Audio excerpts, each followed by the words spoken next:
Bismillahirrahmanirrahim. Assalamualaikum warahmatullahi wabarakatuh. Innal hamdalillah nahmaduhu wa nasta'inuhu wa nastaghfiruh wa natubu ilayhi wa na'udzu billahi min shururi anfusina wa min sayyiati a'malina. May yahdihillahu fala mudilla lahu wa may yudlil fala hadiyalah. Wa asyhadu an la ilaha illallah wahdahu la syarika lah wa asyhadu anna Muhammadan abduhu wa rasuluh. Salawatu rabbihi wa salamuhu alaihi wa ala alihi wa sahbihi ajma'in. Amma ba'd. Ma'asyiral muslimin wal muslimat, a'azzani Allah wa iyyakum. Marilah kita selalu bersyukur kehadirat Allah Subhanahu wa taala karena atas nikmat-nikmat yang sangat banyak Allah limpahkan kepada kita sekalian sehingga kita bisa menjadi seorang muslim yang bertauhid, menjalankan perintah-perintah Allah, menjauhi larangannya. Kemudian kita bisa menjalankan syariat Islam dengan sempurna. Ini semua adalah nikmat yang besar yang Allah karuniakan kepada kita sekalian, yang harus selalu kita syukuri. Kita jaga nikmat ini sampai meninggal dunia. Salawat dan taslim semoga tetap tercurahkan kepada junjungan kita Nabi besar Muhammad sallallahu alaihi wasallam, kepada seluruh keluarganya, para sahabatnya dan umatnya yang setia mengikuti tuntunannya sampai hari kiamat. Ma'asyiral muslimin wal muslimat, a'azzani Allah wa iyyakum. Kita juga bersyukur karena pada malam ini kita bisa melanjutkan kembali pengajian rutin di setiap hari Kamis, membahas kitab dosa-dosa besar, kitab Al-Kabair, yang mana sempat tertunda karena bulan Ramadan, kemudian sampai Syawal sekitar 2 bulan kita tertunda tidak melanjutkan pembahasan kitab ini. Dan alhamdulillah pada malam ini kita mulai kembali melanjutkan pembahasan kitab Al-Kabair.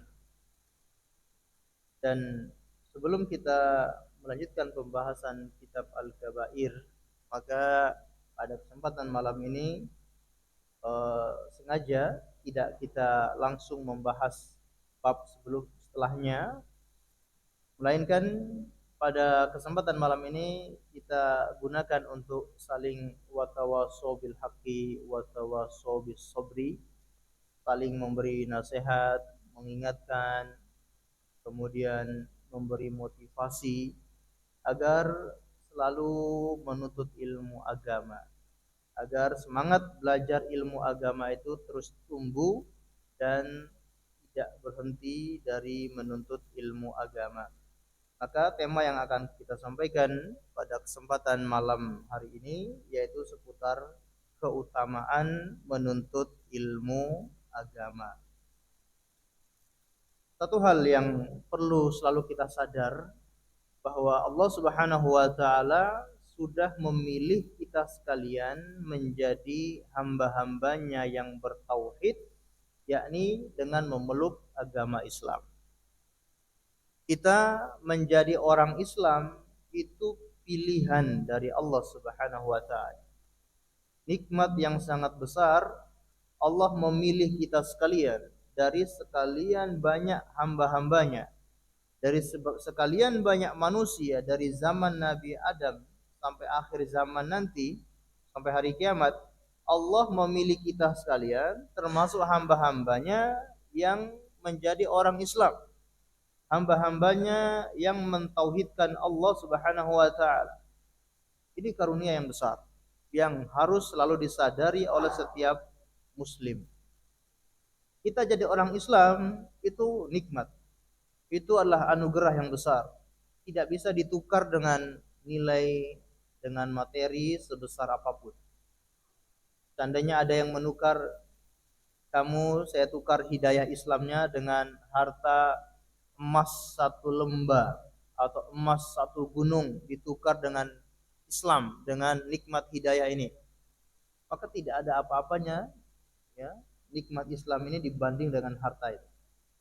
Karena harta benda ini, harta dunia ini hanya sementara dan kenikmatannya hanya sesaat. Mungkin orang mendapatkan emas sebesar 1 gunung Namun itu dia nikmati hanya sampai kapan? Sampai meninggal dunia. Kalau dia sudah meninggal dunia, selesai. Dia tidak menikmati hartanya itu lagi. Namun setelah dia meninggal dunia karena tidak punya nikmat hidayah, tidak punya nikmat Islam, tempat kembalinya di mana? Neraka. Begitu meninggal dunia langsung mendapat siksaan. Naudzubillahi min dzalik. Walaupun di dunia dia sangat senang, dia sangat bahagia karena mendapatkan harta yang banyak, tapi begitu meninggal dunia langsung disambut oleh siksaan dari Allah Subhanahu wa taala.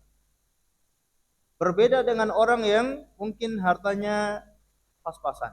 Hartanya bahkan sangat kurang, minim sekali. Tapi ternyata dikasih hidayah Islam oleh Allah Subhanahu wa taala.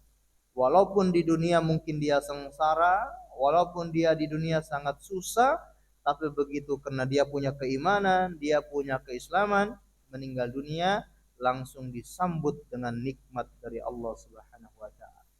Dan nikmat ketika setelah meninggal dunia itu kekal abadi selama-lamanya. Adapun nikmat di dunia ini sementara. Maka tidak bisa ditukar nikmat Islam ini dengan dunia sebesar apapun. Maka ini yang harus selalu disadari oleh setiap muslim, bahwa ketika dia menjadi seorang Islam, itu adalah anugerah yang besar dari Allah Subhanahu wa taala. Maka nikmat ini harus disyukuri. Bagaimana kita mensyukuri nikmat Islam ini? Yakni dengan istiqomah menjaga nikmat Islam ini agar tidak hilang dari diri seseorang. Apakah bisa nikmat Islam itu hilang dari diri seseorang? Sangat bisa. Tidak ada yang mustahil. Bahkan orang dulunya Islam ketika meninggal dunia bukan lagi menjadi agama Islam, bukan lagi menjadi orang Islam. Sudah murtad dari agama Islam. Sebelumnya dia sangat rajin beribadah, tapi di akhir hayatnya ternyata dia sudah berpindah ke agama lain. Dan itu sangat banyak. Kalau Allah Subhanahu wa taala tidak memberi taufik, tidak memberi hidayah kepada kita untuk istiqomah, maka sangat sulit seorang itu bisa istiqomah sampai akhir hayatnya. Maka untuk mensyukuri nikmat Islam ini dengan selalu menjaga nikmat ini jangan hilang dari diri seorang. Di antara cara kita menjaganya yakni dengan selalu minta pertolongan, minta bantuan kepada Allah Subhanahu wa taala. Kira-kira kita ini setiap hari minta bantuan kepada Allah atau tidak? Minta ya? Buktinya mana? Kalau kita ini setiap hari minta bantuan kepada Allah Subhanahu wa taala, ihdinas siratal mustaqim. Setiap salat kita selalu membaca dalam surat Al-Fatihah doa minta kepada Allah, ihdinas siratal mustaqim. Tunjukkan kami ke jalan siratal mustaqim. Tunjukkan kami, beri kami hidayah untuk istiqomah di atas jalan yang lurus. Apa itu siratal mustaqim? Jalan yang lurus itu yaitu Islam. Walaupun kita ini sudah menjadi orang Islam, tetap minta bantuan sama Allah agar istiqomah di atas Islam sampai meninggal dunia. Kalau ada seseorang yang meninggal dunia dalam kondisi beragama Islam, insya Allah selamat. Sudah bisa dipastikan ya, insya Allah dia akan selamat dunia dan akhirat. Kalau terbukti meninggal dunia dalam kondisi Islam. Namun sangat dikhawatirkan kalau ada seseorang yang sampai meninggal dunia ternyata belum masuk Islam. Sampai meninggal dunia ternyata dia masih beragama lain selain agama Islam. Hati-hati. Ini sangat berbahaya. Bisa jadi dia kekal di dalam neraka selama-lamanya. Tapi kalau kita melihat ada saudara kita atau mungkin orang tua kita, keluarga kita yang meninggal dunia, lalu status agamanya masih beragama Islam, ini adalah pertanda baik. Ini adalah ciri-ciri orang-orang baik yang meninggal dunia dalam kondisi beragama Islam. Selain kita berdoa kepada Allah untuk mendapatkan hidayah di atas Islam sampai meninggal dunia, juga harus ada ikhtiar. Ikhtiar untuk bisa istiqomah di atas agama Islam. Dengan ikhtiar Di antaranya untuk istiqomah adalah dengan ilmu agama. Menuntut ilmu agama ini ikhtiar kita semuanya agar tetap istiqomah sampai meninggal dunia. Karena seseorang itu bisa kuat imannya, bisa kuat agamanya kalau dia memiliki ilmu agama. Sebaliknya seseorang itu kalau ternyata ilmunya tidak ada atau ilmunya sangat minim tentang agama atau bisa disebut dengan orang yang jahil terhadap ilmu agama, ini sangat rawan untuk digelincirkan, sangat rawan untuk dilencengkan dari jalan yang lurus, sangat rawan untuk diajak ke aliran ini, diajak ke aliran itu, bahkan sangat rawan untuk diajak ke agama lain karena tidak punya ilmu agama. Dengan selalu menuntut ilmu agama, ini ikhtiar kita agar tetap istiqomah di atas jalan Shirathul Mustaqim. Karena kita semua setelah mendapatkan hidayah Islam dianjurkan atau diperintahkan untuk menjadi orang Islam yang kafah, menjadi orang Islam yang sempurna, menjalankan seluruh ajaran-ajaran Islam yang diperintahkan oleh Allah dan juga Rasul-Nya. Allah Subhanahu wa taala berfirman, "Ya ayyuhalladzina amanu udkhulu fis-silmi kafah." Wahai orang-orang yang beriman, masuklah kalian ke dalam agama Islam dengan kafah, dengan totalitas, dengan sempurna. Jadi kalau sudah dapat hidayah Islam, maka usahakan totalitas menjadi orang muslim. Menjadi orang muslim bukan hanya cuma KTP-nya, bukan cuma statusnya muslim. Tapi kita berusaha menjadi muslim yang sempurna. Sempurna apanya? Sempurna dalam menjalankan syariat-syariat yang telah diperintahkan oleh Allah Subhanahu wa taala. Yang wajib-wajib maupun yang sunnah-sunnah kita berusaha untuk sempurna menjalankannya. Mungkin kita sering istilahkan beragama itu bukan seperti prasmanan. Masih ingat maksudnya apa? Prasmanan, yang dia suka dia ambil, yang tidak dia suka dia tinggalkan. Itu bukan cara beragama. Cara beragama yang benar yaitu menerima semua aturan-aturan agama secara sempurna, menyeluruh, tidak pilih-pilih. Nah, sebagian orang yang mengaku muslim, kalau ada aturan agama yang sesuai dengan keinginan dia, dia ambil. Sesuai dengan kepentingan dia, dia terima. Giliran ada aturan agama yang tidak sesuai dengan kepentingannya atau bertentangan dengan keinginannya, maka dia tinggalkan ajaran tersebut. Ini belum kafah. Kita sebagai seorang muslim itu berusaha menjadi orang muslim yang sempurna, sami'na wa ata'na.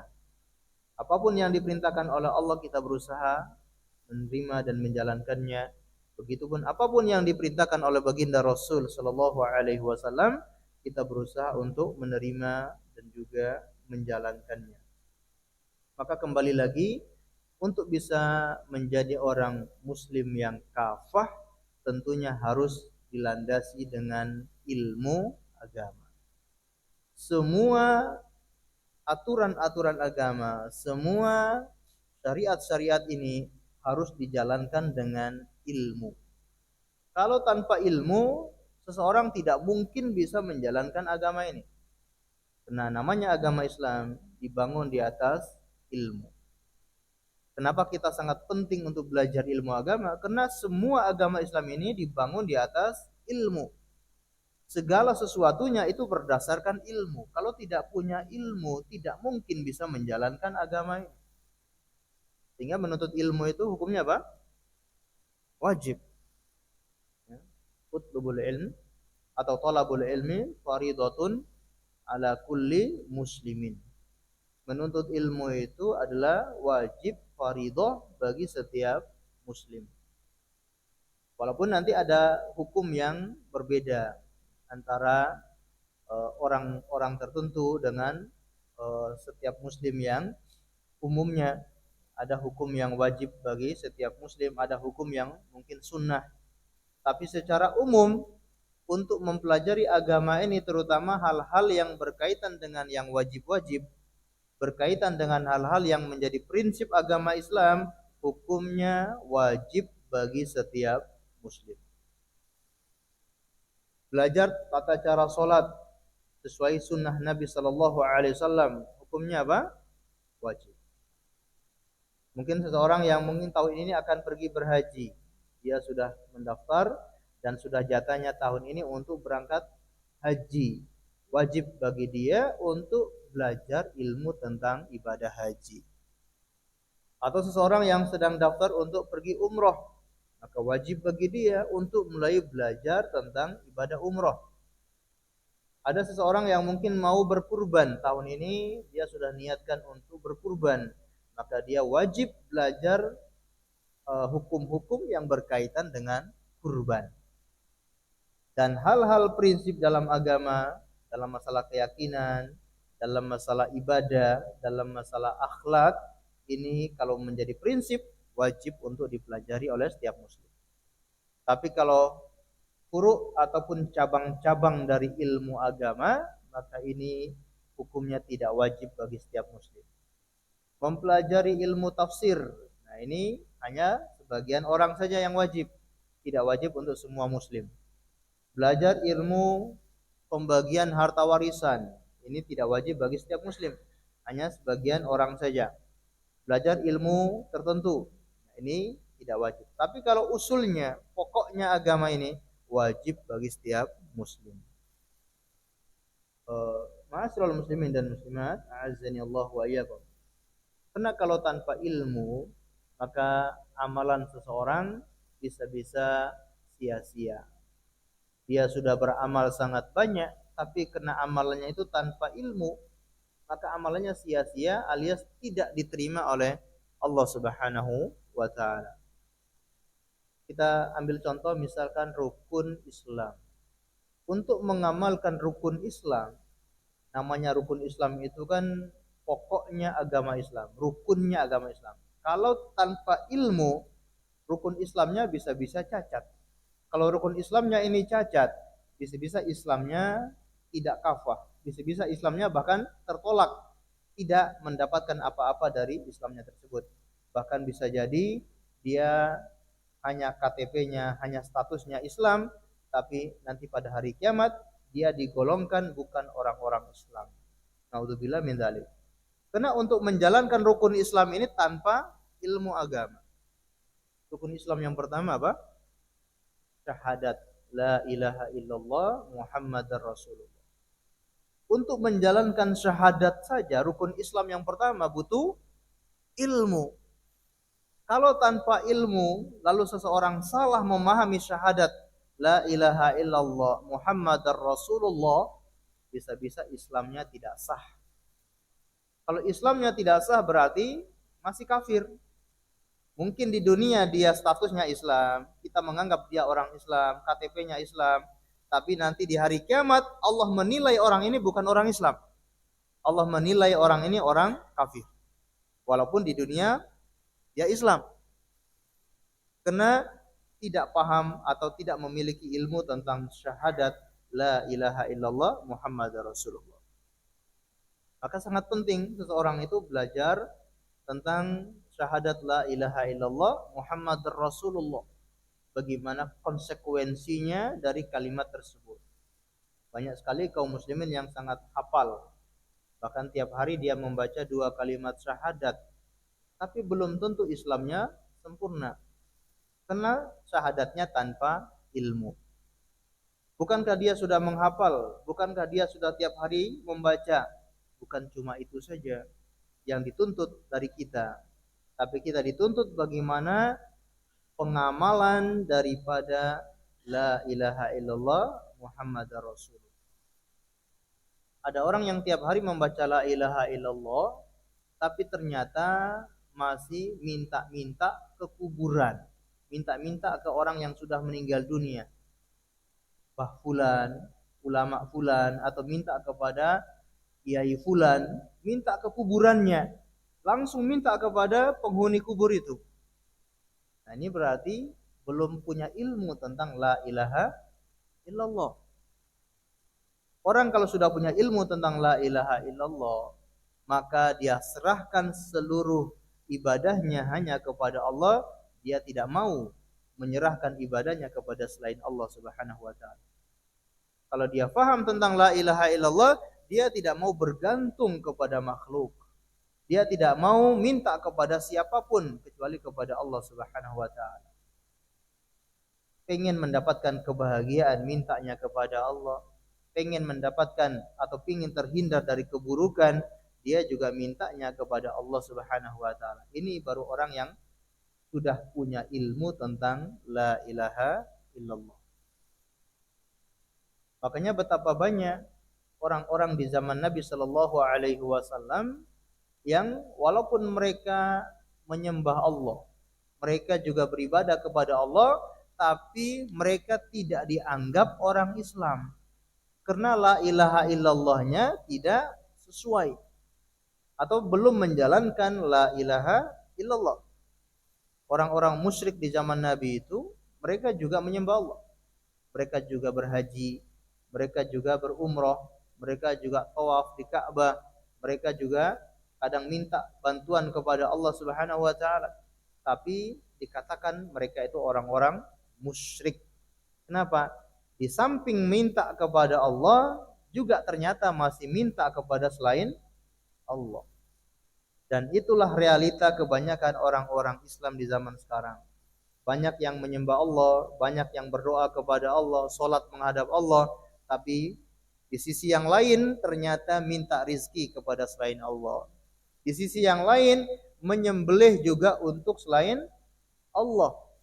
Padahal mungkin dikemas dengan nama-nama Islami, dikemas dengan ini untuk bersedekah, ya, karena kita dikasih hasil bumi, hasil panen yang melimpah, kita ingin bersyukur kepada Allah dengan memberikan sedekah.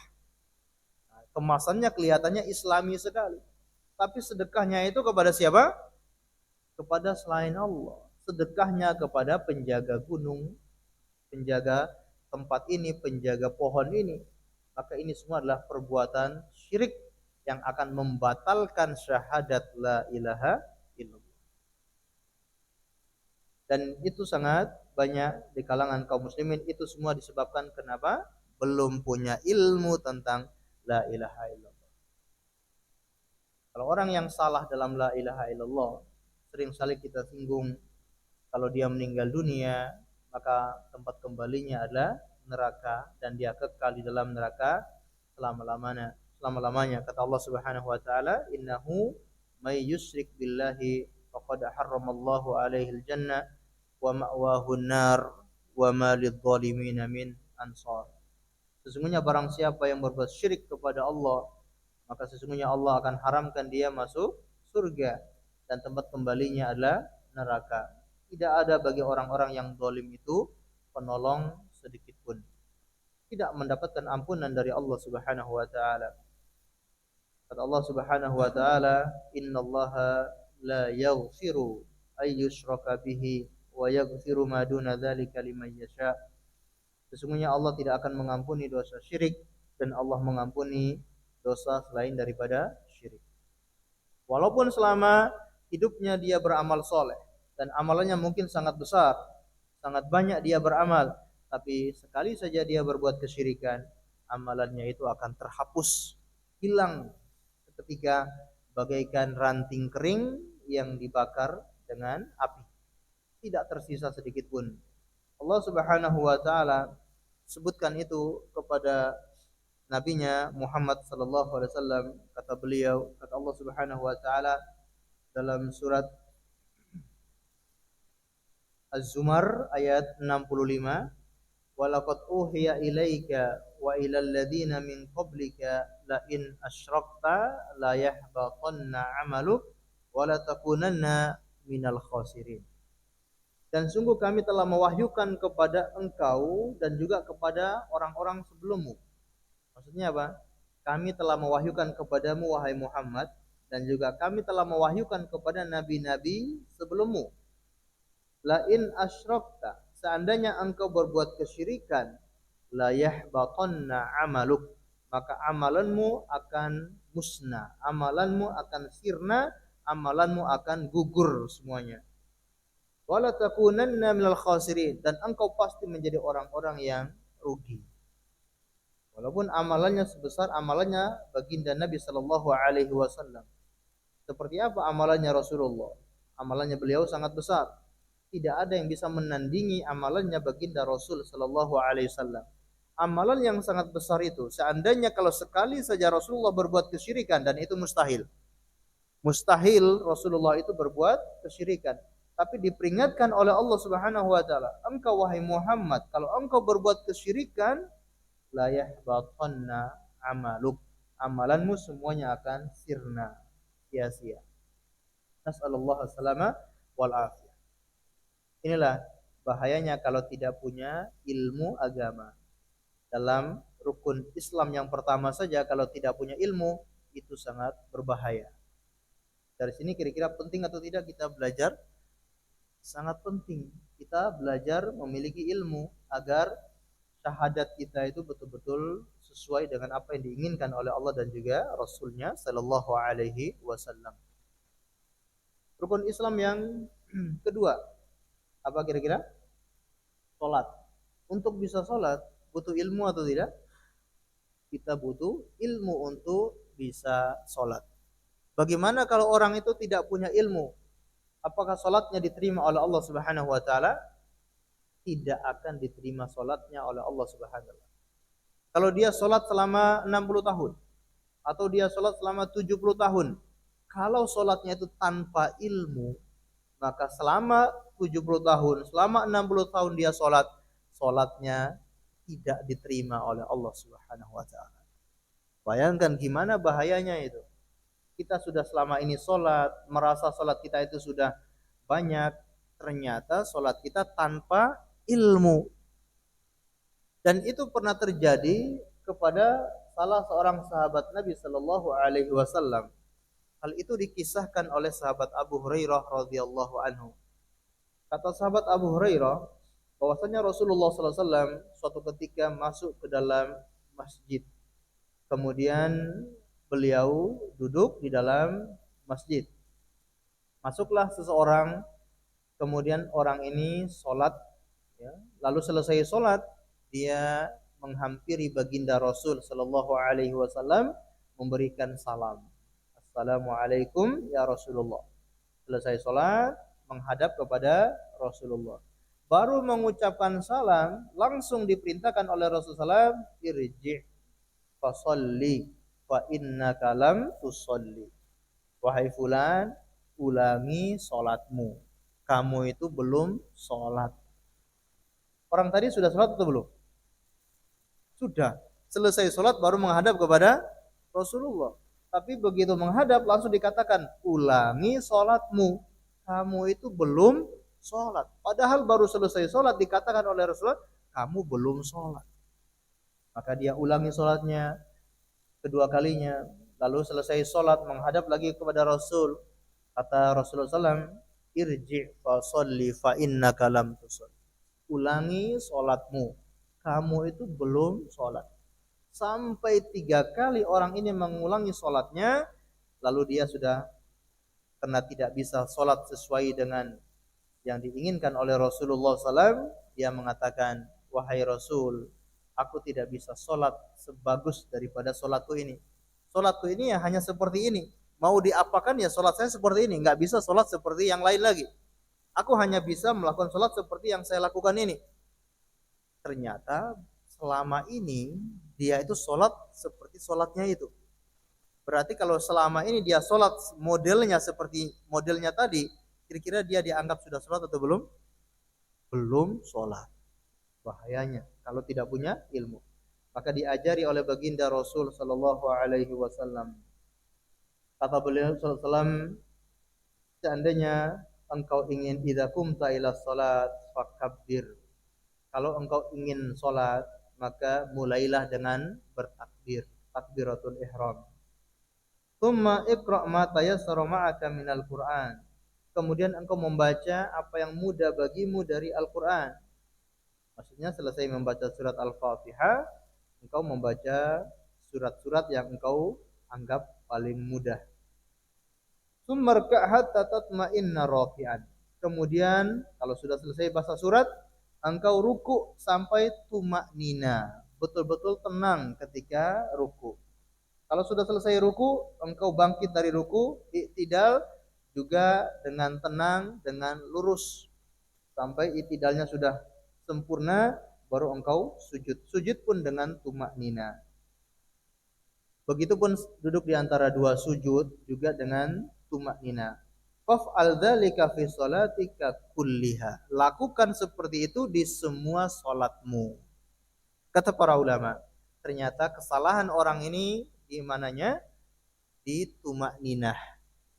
Ternyata orang ini ketika sholat tidak tumakninah, kurang tumakninahnya. Tumakninah itu rukun di dalam sholat. Begitu tidak tumakninah, maka sholatnya tidak dianggap atau dikatakan orang ini belum sholat. Hanya satu rukun saja yang keliru, sholatnya dianggap belum sholat. Bagaimana kalau dua rukun yang tidak terpenuhi? Bagaimana kalau tiga rukun yang tidak terpenuhi? Bagaimana kalau hampir kebanyakan rukunnya tidak terpenuhi? Bagaimana orang ini dianggap sholat? Kenapa bisa seperti itu? Karena tidak punya ilmu. Kalau orang itu belajar, dia punya ilmu, dia tahu sholat itu rukunnya seperti ini. Apa saja rukunnya dia tahu. Apa saja syarat-syaratnya dia tahu. Dan bahkan sunnah-sunnahnya di dalam sholat dia juga tahu. Sehingga ketika dia sholat betul-betul sempurna dan sholatnya diterima oleh Allah Subhanahu wa Ta'ala. Ini bukti atau ini dalil kalau tidak punya ilmu dalam masalah sholat, selama dia sholat ternyata tidak dianggap sholat. Dalam masalah puasa, kita sebulan yang lalu telah menjalankan ibadah puasa. Itu juga harus dengan ilmu. Kalau tidak punya ilmu, mungkin dia rajin puasa, tapi puasanya tidak sah, tidak diterima oleh Allah Subhanahu wa Ta'ala. Misalkan mungkin punya pemahaman kalau puasa itu kan tidak boleh makan dan minum. Ini kan cuma asap, puasa tapi masih minum asap, masih isap rokok. Karena punya pemahaman ini rokok tidak makan dan minum, ini hanya asap. Batal atau tidak? Batal. Atau punya pemahaman tentang sahur, ya. Jadi sahur itu terbit matahari. Dulu kita pernah mendengar ada orang Islam yang memahami batas sahur itu terbit matahari. Bayangkan, gimana puasanya? Kalau pemahaman itu batas sahur terbit matahari, kalau belum terbit matahari berarti masih boleh makan dan minum. Salah kaprah, puasanya tidak sah. Dan bahkan di zaman Nabi sendiri ada sebagian sahabat yang salah paham dalam masalah makan sahur ini.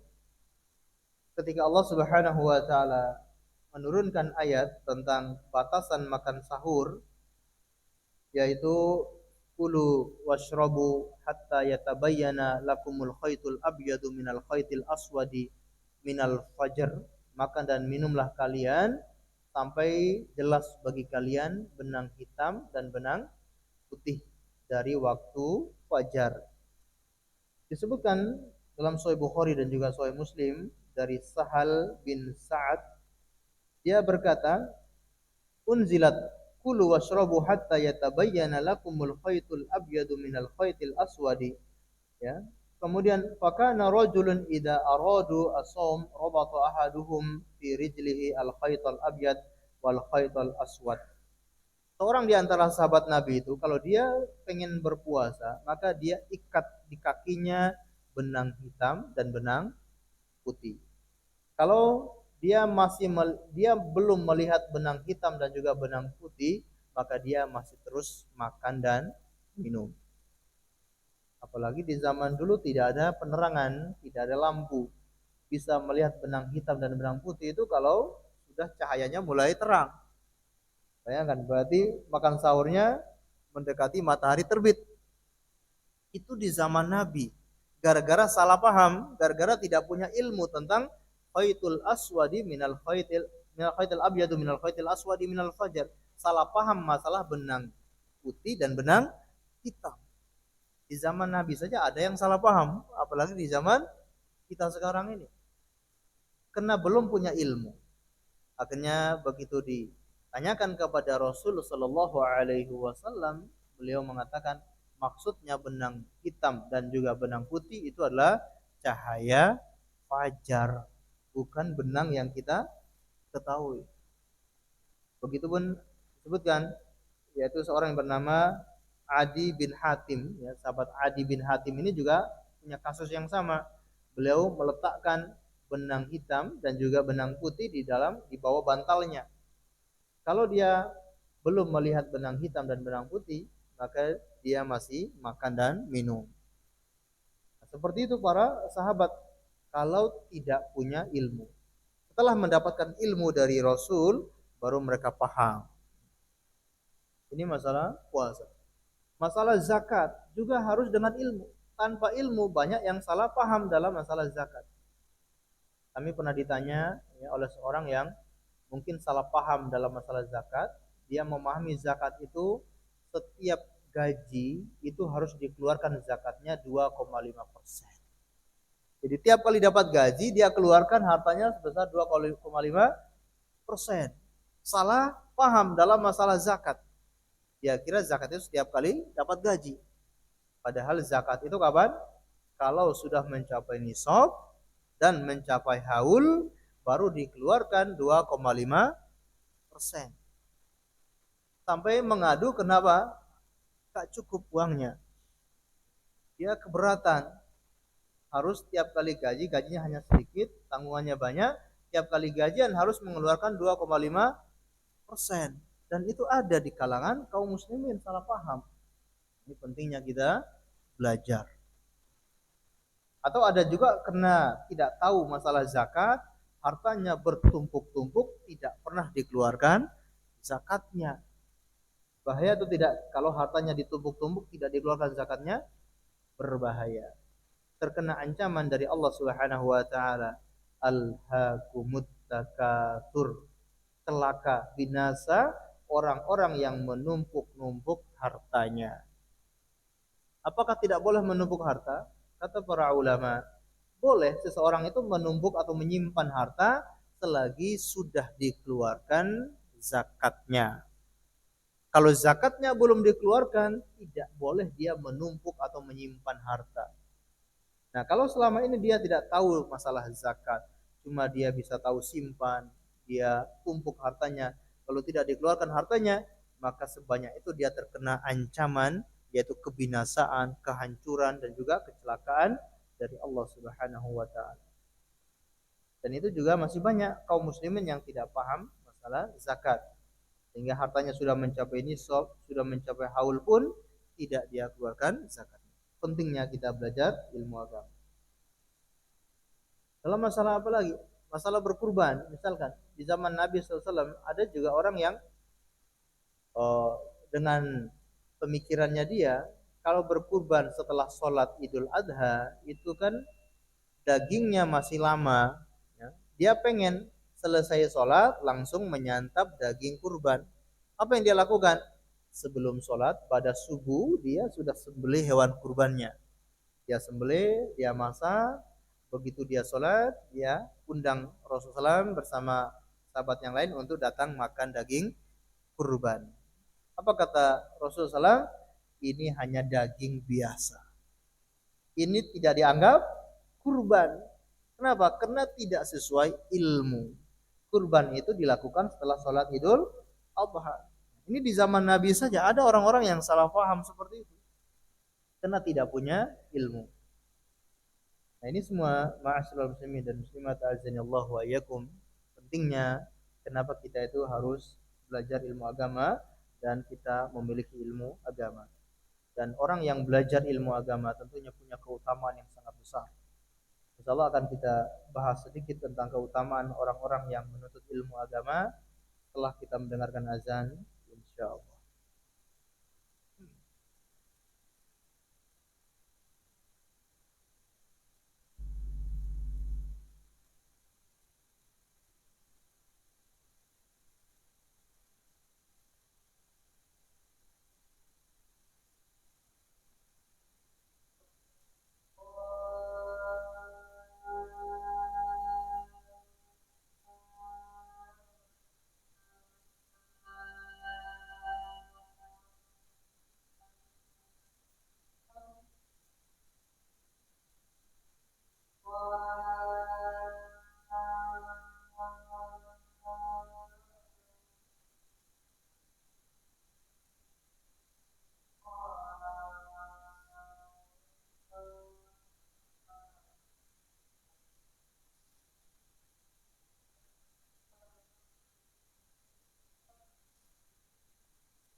Ma'asyiral muslimin wal muslimat, azani Allah wa iyyakum.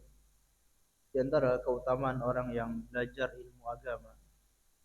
Yang pertama, belajar ilmu agama itu ibadah.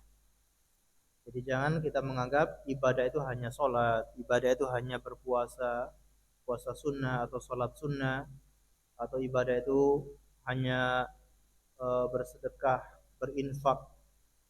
Menuntut ilmu itu juga ibadah. Bahkan menuntut ilmu itu ibadah yang paling cepat mengantarkan seseorang menuju surga. Jadi kita duduk sekarang ini di majelis ilmu mendengarkan pengajian, itu jenengan kita sekalian kita sedang ibadah. Jadi jangan dianggap kita ini dari habis maghrib sampai isya, ya, ngantuk-ngantuk bahkan, ya, itu sedang ibadah. Jadi bukan kena kita ini duduk sia-sia nggak dapat apa-apa. Bahkan mungkin ada orang yang dari awal sampai akhir nggak paham.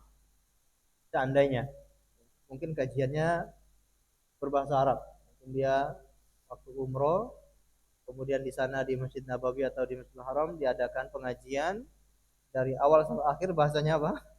Bahasa Arab. Dan dia nggak paham sama sekali. Tetap dia sedang dianggap ibadah. Dia sedang menuntut ilmu. Keberkahan, rahmat, kasih sayang dari Allah, dia ikut kebagian. Apalagi kalau dia duduk di majelis ilmu juga dia paham apa yang disampaikan oleh si pemateri, lalu dia ada satu dua ilmu yang dia amalkan, masya Allah. Ilmu ini menuntut ilmu ini ibadah.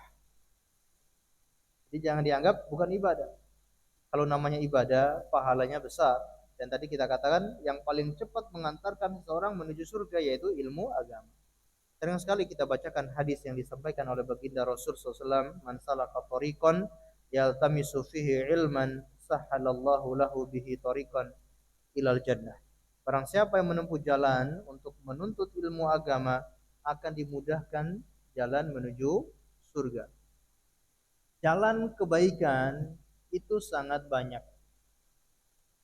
Salat, orang berjalan untuk salat, orang berjalan untuk umroh, orang berjalan untuk pergi berhaji. Itu sangat banyak amalan-amalan yang membutuhkan perjalanan. Tapi tidak disebutkan ibadah-ibadah ini tidak disebutkan akan dimudahkan jalannya ke surga. Mau berangkat ke masjid untuk sholat berjamaah, tidak disebutkan akan dimudahkan jalannya ke surga. Berangkat umroh jauh-jauh ke ke Mekah untuk umroh atau untuk berhaji, tidak disebutkan oleh Rasulullah SAW akan dimudahkan jalannya ke surga. Tapi kalau menuntut ilmu agama disebutkan oleh baginda Rasul, sahhalallahu lahu bihi tariqan ilal jannah. Allah mudahkan baginya jalan menuju surga. Menunjukkan apa? Ini ibadah khusus. Menuntut ilmu ini ibadah khusus yang mengantarkan atau paling cepat mengantarkan seseorang menuju surga Allah Subhanahu wa taala. Kita sedang beribadah, menuntut ilmu agama. Dan tentunya keutamaan yang berikutnya, orang yang punya ilmu tidak sama dengan orang yang tidak punya ilmu. Orang yang berilmu dengan orang yang jahil itu antara langit dan bumi. Perbedaannya sangat jauh. Walaupun orang yang berilmu ini ibadahnya sedikit, sedangkan yang tidak punya ilmu ini ibadahnya sangat banyak. Walaupun demikian, kedudukannya jauh berbeda. Rasul sallallahu alaihi wasallam pernah membandingkan kedudukan orang yang berilmu atau orang ulama dengan seorang ahli ibadah itu antara bulan, bandingan bulan dan juga bintang-bintang. Bandingan antara orang yang berilmu dengan ahli ibadah itu antara bulan dibandingkan dengan bintang-bintang. Yang bisa menyinari bumi ini bintang atau bulan? Bulan. Ketika bulan purnama, seorang berjalan di padang pasir, seorang berjalan di bumi, dia bisa mendapatkan petunjuk, mendapatkan penerangan karena adanya cahaya bulan. Bintang sebanyak itu tidak bisa memberikan cahaya untuk manusia, tidak bisa menerangi perjalanan manusia. Bulan jumlahnya berapa? Satu. Bintang jumlahnya miliaran. Tapi yang bisa memberikan petunjuk, orang bisa melewati jalan, yaitu bulan. Padahal jumlahnya cuma satu. Itulah perumpamaan orang yang punya ilmu, walaupun dia hanya satu orang, tapi kalau punya ilmu, bisa memberikan penerangan di masyarakat, bisa menunjukkan jalan kepada masyarakat, memberikan pencerahan, menyadarkan masyarakat. Berbeda dengan ahli ibadah, walaupun semangat ibadahnya luar biasa, tapi karena tidak punya ilmu atau ilmunya sedikit, ibadahnya itu hanya untuk dirinya sendiri. Zikir hanya untuk dirinya sendiri, sholat hanya untuk dirinya sendiri, puasa hanya untuk dirinya sendiri, tidak bisa memberikan penerangan kepada masyarakat. Dan orang yang memberikan petunjuk kepada orang lain, balasannya itu apa? Pahalanya tidak terputus. Kalau ahli ibadah ini, walaupun dia sholatnya rajin, kalau dia meninggal dunia, pahalanya terputus. Tapi kalau orang berilmu ini, dia ajarkan ilmunya kepada masyarakat, masyarakat mendapatkan hidayah, sehingga mereka juga belajar, kemudian masyarakat juga beribadah, maka selama orang-orang yang dia ajarkan ini beribadah, orang ini walaupun sudah meninggal dunia tetap mendapatkan kiriman pahala. Termasuk para ulama yang kita kaji tulisan-tulisan mereka, mereka itu sudah meninggal ribuan tahun yang lalu, tapi tetap mendapatkan kiriman pahala karena punya ilmu. Masya Allah, tidak sama orang yang punya ilmu dengan orang yang tidak punya ilmu. Allah sebutkan dalam Al-Quran surat Az-Zumar ayat yang ke-9. Qul hal yastawiyal ladzina ya'lamuna wal ladzina la ya'lamun. Apakah sama, katakan apakah sama orang-orang yang mengetahui dengan orang-orang yang tidak mengetahui? Apakah sama orang yang berilmu dengan orang yang tidak berilmu? Tentu jawabannya tidak sama. Dalam urusan dunia saja tidak sama.